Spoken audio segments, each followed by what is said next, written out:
Saul gave up trusting in his messengers to kidnap David after their third attempt.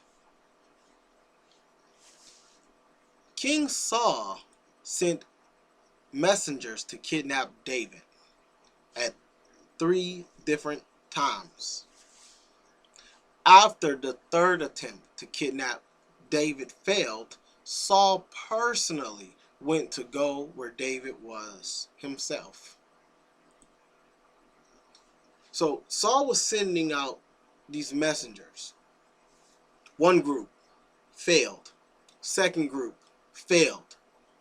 After the third group went and failed, something clicked in Saul's mind where he no longer trusted them to accomplish their mission.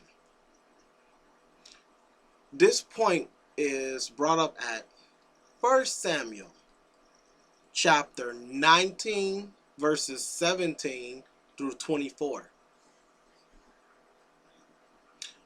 So the point is, after something was repeated 3 different times, it was emphasized, and Saul got the message. So I'm going to read 1 Samuel chapter 19 verses 17 through 24, which reads, Saul said to Michal, "Why did you trick me like this and send my enemy away so that he could escape?" Michal replied to Saul, "He said to me, 'Send me away, or I will kill you.'" Now David had run away and escaped, and he came to Samuel at Ramah.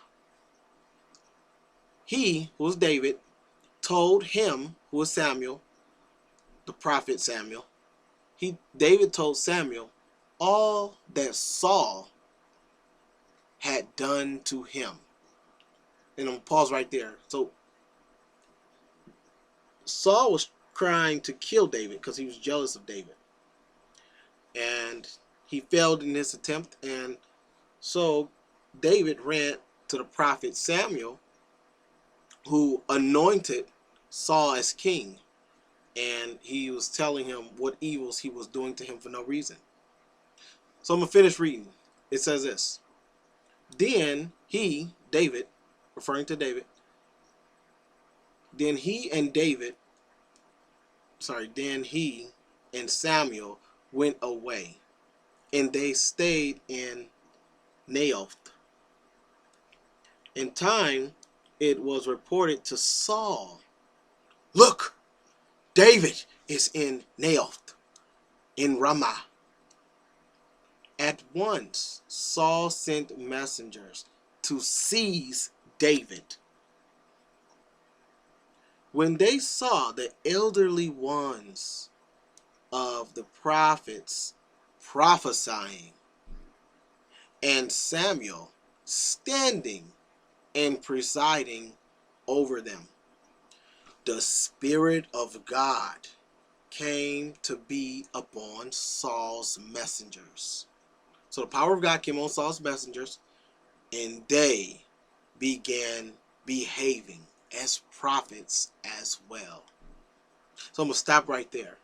So Saul sent his messengers to try to kidnap David, and the Spirit of God came upon his messengers where they started acting like prophets.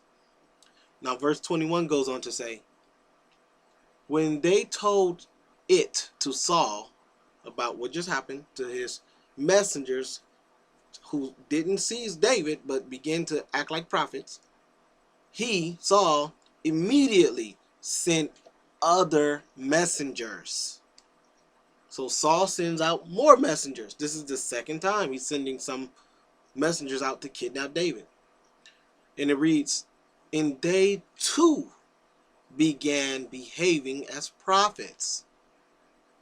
So Saul sent messengers again, a third group, and they too began behaving as prophets. And so let's stop right there. So one time he sent out messengers, they went, they didn't succeed, and they started acting like prophets. The second time, the same thing happened. The third time, the same thing happened. So the same thing happened not one time, not two times, but three different times. And so this emphasized something to King Saul. Because in verse 22 it says, finally, he, referring to King Saul, also went to Ramah. So I'm going to stop right there. So now it says after three times Saul sent out his messengers and they failed, it was emphasized to Saul that his attempts to get David would not work. And so he went personally himself. But be mindful, King Saul only went personally to Ramah because it was emphasized, repeated three times, failure, failure, failure from his attempts to have his messengers kidnap David. So I'm going to stop right there. That's the main point. Seeing how something repeated three different times shows an emphasis. It means an emphasis of what was repeated.